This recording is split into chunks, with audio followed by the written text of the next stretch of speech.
Segundo bloco, começando. No bloco anterior, falamos do artigo 421 e os princípios clássicos dos contratos. Agora, para falar do artigo 422, chega a hora de falar do princípio da boa-fé e ao princípio da boa-fé objetiva. Por que é importante falar que o princípio é da boa-fé objetiva e não simplesmente boa-fé? Boa e fé são expressões subjetivas. Aquilo que é bom para mim pode não ser bom para você. Aquilo que é fé para mim pode não ser fé para você. Então, a boa-fé objetiva, definida aí e resumida aqui pela melhor doutrina, seria a conduta esperada pelas partes. É o dever de zelo, de informação e até de lealdade. Não significa que as partes sejam amiguinhos, não significam que eles sejam, de fato, parceiros. Isso acontece muitas vezes num convênio, que é uma figura do direito administrativo. Num contrato, as partes têm interesses antagônicos, não quer dizer que elas sejam inimigas entre si, mas elas têm interesses distintos. Imagina um contrato de compra e venda. Quem está vendendo tenta vender pelo maior preço que consegue impor. E quem está comprando tenta comprar pelo menor preço que consegue negociar. Então, significa que num contrato eles são parceiros, que eles são amigos, que eles têm os mesmos interesses. Não têm. Os interesses deles são antagônicos. Mas, ainda assim, não é para um passar rasteira no outro. Não é para um tentar obter uma vantagem ilícita em cima do outro. E, nesse sentido, o artigo 422, ele é muito expresso sobre a boa-fé. E ele fala que a boa-fé ela tem que ser mantida durante a execução e mesmo após os contratos. E quando a gente vai falando de proposta, a oferta de um produto, a oferta de um serviço, a gente vai ver que essa boa-fé, então, ela existe em todas as fases contratuais, não só durante a execução, não apenas ao pós-contrato, após a execução do contrato, mas mesmo antes da formação do contrato, mesmo na fase de oferta, mesmo na fase de proposta, a boa-fé já tem que estar presente ali.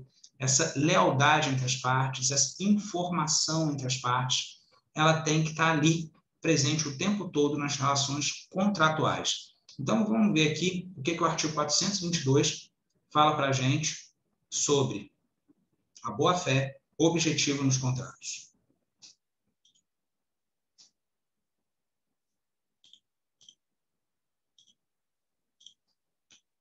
Princípio da boa-fé objetiva. Artigo 422, claro que do Código Civil. Os contratantes são obrigados a guardar, assim na conclusão do contrato, como em sua execução, os princípios da probidade e boa-fé. E eu digo a vocês que não é só durante a execução e após a execução, mesmo antes, mesmo na fase de oferta, de proposta, a boa-fé objetiva ela tem que estar presente. E aqui uma definição retirada do site especializado Migalhas, site do qual eu gosto muito, inclusive. Da boa-fé objetiva contratual derivam os chamados deveres anexos ou laterais, entre os quais o dever de informação, colaboração e cooperação. A inobservância desses deveres gera violação positiva do contrato e sua consequente reparação civil independente de culpa. Claro que esse independente de culpa aqui, ele precisa ser complementado. Como assim? Nos moldes do parágrafo, pode anotar no seu caderno, nos moldes do parágrafo único do artigo 927, que é a teoria do risco da atividade, que ocorre na chamada responsabilidade civil objetiva. O ato ilícito está previsto lá no artigo 186 do Código Civil. Aquele que por ação ou omissão, voluntária ou involuntária, causar dano a outra, ainda que um dano exclusivamente moral, comete ato ilícito. E no artigo 927, aquele que por ato ilícito causar dano a outrem fica obrigado a repará-lo. No parágrafo único do 927, responderá, independentemente de culpa, todo aquele que colocar em risco o direito de outrem. Isso aqui também a gente vê no artigo 12 e no artigo 14 do CDC, a responsabilidade civil objetiva nas relações de consumo. Então, imaginem que quem está entregando um produto, quem está prestando uma atividade, ofertando um serviço, que já tem um contrato formado, As informações do contrato têm que ser claras. Inclusive, o artigo 6º do Código de Defesa do Consumidor fala muito sobre isso. Então, a informação ela deve existir. Um exemplo muito fácil de entender a boa-fé e a importância da boa-fé no contrato é o contrato seguro. Não apenas para quem está oferecendo o contrato seguro, que tem ali a minuta da apólice muito clara, o objeto que vai ser assegurado, quais riscos estão cobertos, quais são os valores que vão ser praticados, tanto de prêmio quanto de indenização. Mas, no contrato seguro, mesmo para o consumidor, essa responsabilidade e esse dever de boa-fé, de lealdade, de cooperação, de informação, ele é muito importante. Você procura uma corretora de seguros que vai fazer aí o intermédio com uma seguradora, e ali você fala, olha, eu tenho um carro, ótimo, mas vai ser construído o seu perfil, e em cima do seu perfil o risco do negócio. Eu tenho um carro e eu moro numa cidade tranquila, eu moro numa cidade do interior, eu moro em Barroso, Minas Gerais. É um risco. Na casa onde eu moro, possui garagem. Isso é um fator positivo. Eu já tenho mais de 40 anos, isso é um fator positivo no seguro. Eu tenho mais de 20 anos de carteira de motorista, isso é um bom fator. Sou casado, tenho filhos, isso vai construindo um perfil que demonstra que eu sou uma pessoa que imagina-se, né, que não vai querer cometer uma loucura no volante. No local onde eu trabalho também possui garagem, meu carro também vai ficar protegido. Essas informações são todas muito importantes na hora de traçar o perfil do segurado. Por quê? Porque se eu sou um rapazinho de 18 anos que acabou de tirar a carteira, estou com meu primeiro carro, não tenho muita experiência ao volante, não sou casado, não tenho filhos, então essa responsabilidade familiar ainda não me pertence. No local onde eu trabalho, onde eu estudo, não tem garagem, o carro vai ficar na rua. Todas essas informações, elas fazem parte da minha boa-fé na hora que eu estou montando o meu perfil. Então, inclusive, vocês vão estudar no próximo período, no 8º período, que se eu minto nessa hora, eu posso perder a cobertura, porque eu agi em má fé. Então, esse é um dentre tantos exemplos da importância da boa-fé objetiva nos contratos. E aqui, questão de concurso. Já caiu algumas vezes essas questões em concurso, falando do princípio da boa-fé objetiva e os chamados atos abusivos.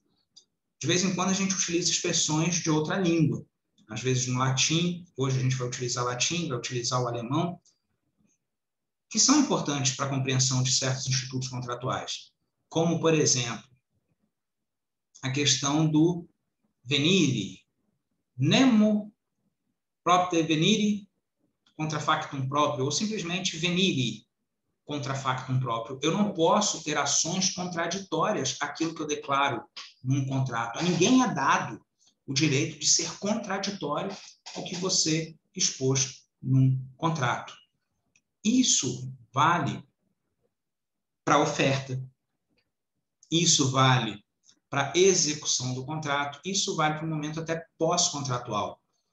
Pensar, por exemplo, aqui numa empreiteira que está levantando um prédio. E esse prédio vai ficar pronto em 4 anos, é o prazo contratual. E ali no contrato a gente começa a ver que esses 4 anos não são bem 4 anos, porque tem uma cláusula de tolerância que permite até 180 dias no atraso da obra. A gente vê que esses 4 anos, então, já viraram 4 anos e meio. E vemos que ainda tem uma cláusula falando que a entrega do imóvel pode ser adiada em caso fortuito ou força maior, inclusive pandemia, e estamos vivendo um momento de pandemia, mas não é mais uma pandemia fortuito, não é mais uma pandemia imprevisível, inevitável, ela já faz parte do nosso novo normal, desse cotidiano que a gente está vivendo. Então, a pandemia aqui não poderia ser incluída como um fortuito, não a pandemia do coronavírus que a gente está vivendo, mas está lá no contrato. Então, você vê atos contraditórios dentro do instrumento, dentro do negócio jurídico, falando que é um contrato de 4 anos, que o imóvel vai ser entregue em 4 anos, você tem prestações para pagar, multas se você não pagar, e na hora da empreiteira cumprir a obrigação dela, te entregar o teu imóvel, há uma tolerância. Então, ela já está falando que pode atrasar. Então, não são 4. E está falando que, em caso fortuito, inclusive pandemia, pode atrasar também de 4, 4,5, já passou para 5, talvez 6. Então, nesse caso, essa malícia, essa sagacidade que o contratante ou o contratado, ou as partes paritárias que estejam celebrando o contrato, isso aí vai ser analisado de fato que ninguém se aproveite da própria malícia, ou como a Lindby fala, que ninguém se aproveite da própria torpeza, da própria malícia. Então, nesse sentido, é que está o venire contra factum proprium. Ninguém pode se valer de atos contraditórios, colocar no contrato algo que venha a contradizer a própria vontade das partes. Outro hábito abusivo, que costuma ser cobrado, inclusive, em contrato, e na parte que pode ser cobrada de vocês, na minha prova, OAB, concurso, vem do direito alemão, que são os atos de tolerância, que também tem a ver com a boa-fé. Imaginem que eu tenho uma convenção de condomínio, ela é uma pactuação, não exatamente um contrato, mas em vários aspectos ela se assemelha a um negócio jurídico, a uma pactuação, a um combinado que foi feito, e ali foram colocados, por exemplo, vagas de garagem. O apartamento 101 fica com a vaga 1, 102 com a vaga 2 e assim por diante. Mas os moradores entre si, porque um tem um carro maior, outro tem um carro menor, eles trocam de vaga entre si, sem modificar a convenção de condomínio, sem modificar os contratos que existem, e eles praticam isso por 5, 10, 15, 20, 30 anos. E aí, um belo dia, um inquilino vem achar ruim, um proprietário vem achar ruim, um morador vem achar ruim, porque tem um outro carro na minha vaga. Ah, há 30 anos o camarada coloca o carro na minha vaga e eu agora quero pedir alguma reclamação na justiça por conta desse ato. Meu amigo, você tolerou isso por 10, 20, 30 anos e agora vai achar ruim que estão usando sua vaga? Foi um ato de tolerância. Você sabia o que estava acontecendo e por que estava acontecendo. Você sabe o combinado que estava ali. Isso também é um exemplo de boa-fé. E completando aqui, artigo 422, que a gente já tinha lido, atos abusivos, o primeiro que eu estava para você é o venire, contra factum próprio.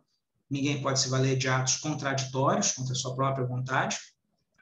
O efeito supressivo, ou a tolerância que eu acabei de falar para vocês, do direito alemão, o Verwirkung, que são atos de tolerância, como esse exemplo da vaga que eu acabei de falar. E aqui eu também trago para vocês o Pacta Corvina, o artigo 426 do Código Civil. Não pode ser objeto de contrato a herança de pessoa viva. O Pacta Corvina ele é proibido, ele é vedado. Alguns doutrinadores colocam o artigo 426 dentro do princípio da boa-fé. Eu não posso negociar uma herança que eu ainda não recebi. Eu não posso negociar um patrimônio do qual o titular está vivo. Ah, mas eu sou herdeiro dele, quando ele morrer vai passar para mim. Eu sou filho único. E quando fulano morrer, tudo que é dele vai ser meu. Então, eu já estou negociando. Isso não é válido. Se fulano já morreu, já faleceu, e o inventário ainda não saiu, é uma coisa. Eu posso fazer a cessão de direitos hereditários baseado, na questão de que desde do óbito do titular, os herdeiros já são herdeiros, já são, inclusive, aí, possuidores, já são até proprietários, mas tem que regularizar essa propriedade, e posso até fazer a cessão de direitos hereditários após a morte do antigo titular. Mas ele vivo, ele é o dono. Aqui eu não entendo nem como aplicação do princípio da boa-fé objetiva, a vedação do Pacta Corvina. Eu entendo como uma ofensa à legitimidade. Há um elemento de validade que não é explícito, mas é intrínseco, lá no artigo 104, inciso 1. Não basta as partes serem capazes, elas também têm que ser legítimas, titulares dos interesses que estão sendo negociados ali. E nem se trata da promessa de fato de terceiro, porque eu não estou prometendo que o meu pai vai te vender alguma coisa. Eu estou te prometendo que quando ele morrer, aquela coisa vai ser minha, eu vou te passar isso. O Pacta Corvina é proibido, é vedado. Não pode ser objeto de contrato a herança de pessoa viva. Ah, porque tudo que é do meu pai um dia vai ser meu. Seu pai está vivo, se ele quiser gastar tudo, vender tudo e sair pelo mundo conhecendo toda a América, a Europa, a Ásia, a Oceania, né, os continentes gelados. Ele pode. Ele está vivo. O patrimônio é dele. Ah, meu pai não pode vender tudo. É dele. Se ele resolver te deixar muito ou pouco, é dele. Se ele resolver não te deixar herança nenhuma, é dele. Então, não é válido o chamado pacta corvina. E volto a fazer minha observação aqui. Entendo que muito mais do que uma ofensa ao princípio da boa-fé objetiva, que muito mais do que um ato, do que uma prática abusiva, é uma ofensa à própria legitimidade do interesse das partes, ou da titularidade dos direitos ali negociados. A hermenêutica nos negócios jurídicos de adesão ou nos contratos de adesão. Falando um pouquinho, no final do nosso outro encontro, sobre hermenêutica. Então, a hermenêutica, vocês sabem que é a interpretação dos contratos. Conforme a gente viu no artigo 421 e no artigo 421-A do Código Civil, o contrato, a primeira interpretação que a gente faz dele é literal. E eu presumo que o que as partes colocaram ali está bem acordado, está bem feito. Então, essa é a primeira interpretação. Depois, se houver necessidade de uma intervenção mínima e excepcional do Estado, aí eu vou analisar a vontade real das partes, de acordo com um senso comum, de acordo com o chamado homem mediano. Um juiz não vai analisar o contrato como grande especialista ou à luz de grandes conhecedores dos contratos no direito civil. Ele vai contratar o que a vontade do homem mediano busca naquele caso. Um juiz ainda analisa a função econômica do contrato. Então, se eu vendo um carro para você, esse carro tem que estar em boas condições, ou qualquer defeito, probleminha que ele tem, eu tenho que te falar, ó, a boa-fé aí. Eu tenho que ser leal a você e falar, olha, esse motor já foi refeito, esse carro já bateu, ó, esse carro são 30 mil quilômetros rodados e é a quilometragem original dele mesmo, mas tá precisando fazer a revisão dos 30 mil, tem que fazer agora, não fiz. Isso tudo é a lealdade presente na boa-fé. Agora, se em contrapartida, meu filho faz 18 anos, eu dou um carro para ele, um negócio jurídico benéfico, uma doação unilateral, gratuita, e se o carro apresentar algum problema, algum defeito, ele não vai vir para cima de mim com a fúria que um comprador viria. Pode até vir, mas o direito não vai recepcionar ele com bons olhos, porque aqui tem uma função econômica diferente. Na compra e venda, houve a troca ali de patrimônio, né? Houve o ônus do patrimônio para as partes. Na doação isso não aconteceu. O ônus recaiu sobre uma das partes e a outra só estava enriquecendo o patrimônio. Talvez ela não tenha enriquecido tanto que ela esperava, mas prejuízo ela não teve.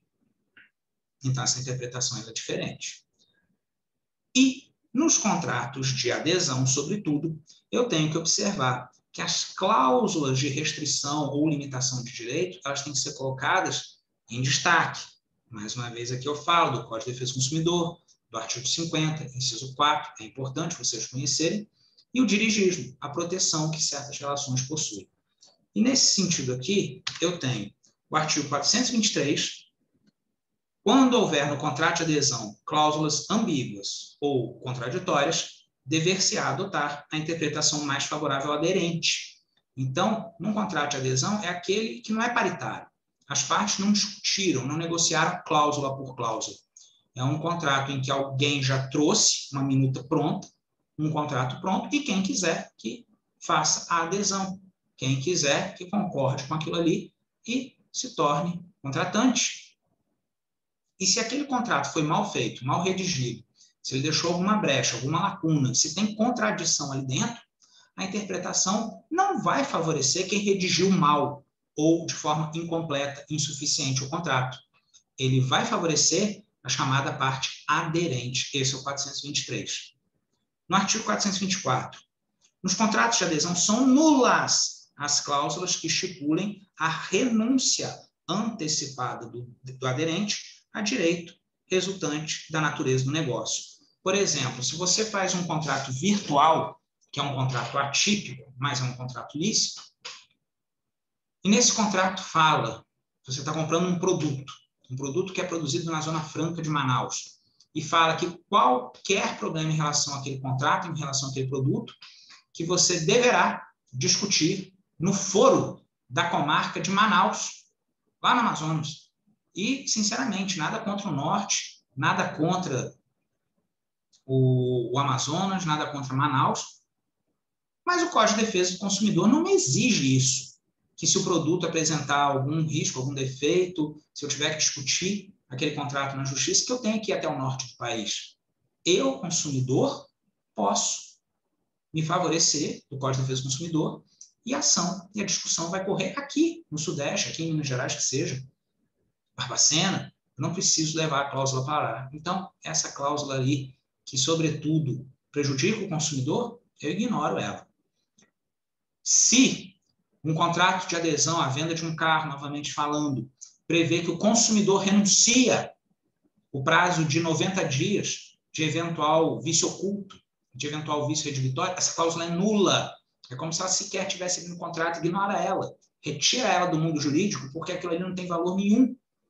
O consumidor não pode, previamente, renunciar a um direito dele, que seja um direito de garantia, que seja um direito de proteção, que seja algo que a lei consumerista lhe defende, lhe assegura, e que aquele contrato, ainda que sob a nova redação do artigo 421-A do Código Civil preveja que ali ele leu, ele assinou, ele concordou, ele renunciou a um direito expresso do Código de Defesa do Consumidor, essa cláusula é nula.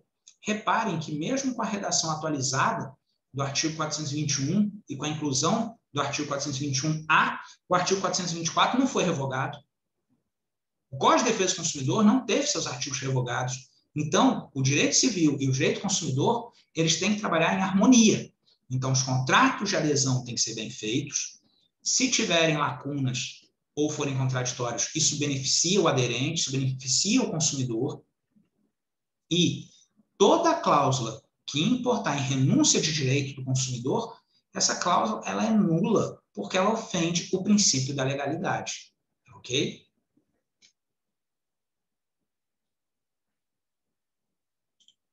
Então, aproveito aqui também para encerrar esse segundo bloco e daqui a pouco a gente volta com o terceiro e último bloco da aula de hoje. Até já!